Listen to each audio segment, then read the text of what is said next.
Makan hanya hingga perut terisi 2-3 penuh terus makan secara teratur. Dan prioraskan warna oranye merah kuning untuk mendukung energi. Assalamualaikum warahmatullahi wabarakatuh. Senang rasanya dapat berjumpa lagi. Kali ini kita masih di tema permasalahan lambung, yang lebih spesifiknya adalah sindrom atau pola defisiensi energi lambung. Di video sebelumnya saya sudah menjelaskan tentang teori dasar tentang defisiensi energi lambung. Terus di video berikutnya lagi, saya sudah menjelaskan tentang herbal Indonesia yang bisa digunakan untuk mengatasi permasalahan ini. Dan kali ini, di video ini saya akan mengangkat masalah pola makan yang disarankan untuk defisiensi energi lambung. Namun, sebelum kita masuk ke topik ini, karena kanal ini dibuat untuk edukasi pengobatan klasik atau tradisional, maka jangan lupa subscribe, like, dan komen. Karena video ini bisa berkembang atau kanal ini bisa berkembang dengan dukungan para penontonnya. Baik, dalam pengobatan tradisional Tiongkok, defisiensi energi lambung sering dikaitkan dengan kelemahan pencernaan dan kelelahan, ataupun gangguan dari energi dasar. Nutrisi akan menekankan makanan yang hangat, dimasak, dan mudah dicerna untuk memperkuat energi lambung dan limpa.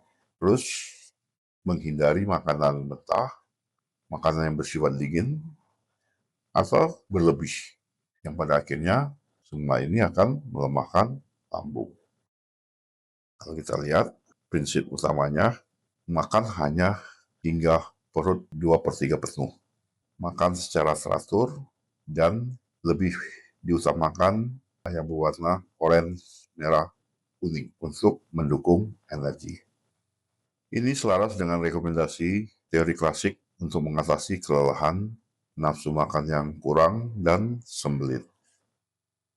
Kalau kita lihat prinsip dasar pola makan berdasarkan teori klasik ini, hindari makanan mentah seperti salad dingin, pilih yang dipanggang atau dikukus untuk menghangatkan lambung dan mendorong aliran energi. Ini akan membantu mengatasi kelembapan yang berlebih yang sering menyertai defisiensi. Makan 5-6 kali sehari dengan porsi kecil untuk mengurangi beban lambung. Minum air hangat atau sejuk, bukan dingin, untuk mendukung transformasi makanan menjadi esensi nutrisi. Prioritaskan makanan hangat seperti rempah-rempah dan netral untuk memperkuat energi. Hindari makanan dingin, lembab seperti susu, konsumsi gula yang berlebih, atau karbohidrat olahan yang memperburuk stagnasi. Nutrisi secara keseluruhan, sertakan juga protein tanpa lemak, serat moderat, dan antioksidan untuk mendukung imunitas dan energi. Dalam konteks Indonesia, integrasikan bahan lokal seperti ubi jalar atau tempe untuk aksesibilitas. Makanan yang direkomendasikan untuk permasalahan defisiensi energi lambung ini adalah seperti nasi putih, millet, oatmeal, dikonsumsi sebagai bubur yang hangat. Ini memperkuat limpa dan lambung dan mengurangi kelelahan. Sayuran hangat dapat kita gunakan seperti kentang manis, wortel, labu, beet, bayam, brokoli. Sayur ini mengeringkan kelembapan dan mendukung pencernaan. Hindari yang dingin seperti timun ataupun sawi.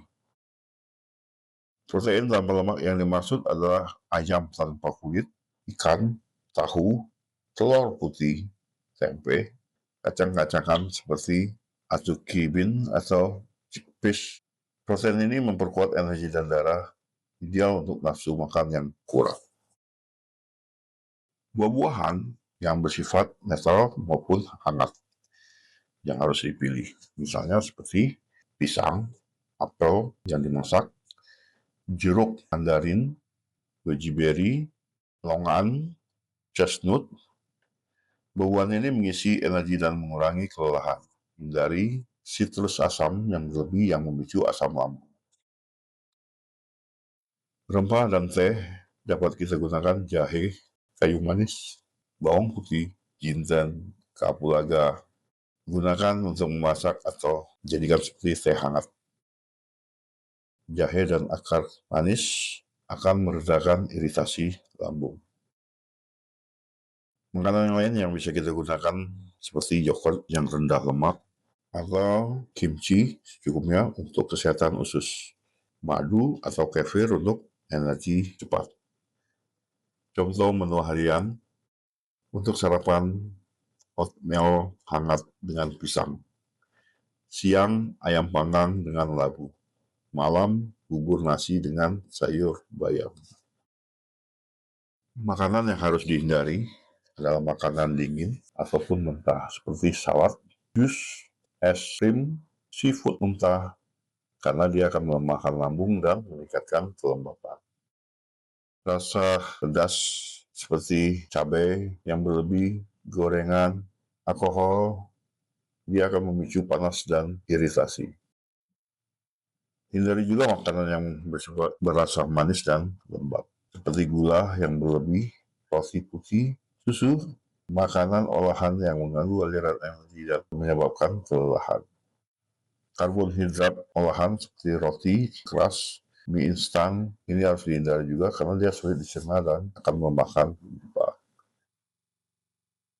Hubungan dengan kondisi barat pola ini mirip dengan berat atau pisang, nasi, apel, roti, atau GERD, tapi lebih luas untuk defisiensi energi secara umum. Berikut ini beberapa resep yang dapat saya perkenalkan. Resep ini akan menekan makanan hangat, dimasak, dan kaya nutrisi untuk memperkuat limpa lambung, mengurangi kelelahan, dan mendukung pencernaan. Gunakan bahan lokal seperti jahe segar dan ubi jalar yang mudah ditemukan di Indonesia.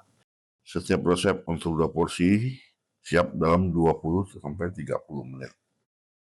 Yang pertama adalah bubur millet hangat dengan jahe dan apel. Ini digunakan untuk sarapan dan cemilan. Resep ini memperkuat energi lambung dengan millet yang hangat dan netral. Jahe untuk menghangatkan lambung dan apel untuk serat yang mendukung energi tanpa beban yang berat. Kalau kita lihat dari resep ini bahan adalah setengah cangkir millet atau beras merah, 2 apel merah tanpa kulit, terus lalu dipotong dadu, 1 ruas jahe segar diparut halus, 1 liter air hangat, 1 sendok teh madu murni, terus garam secukupnya.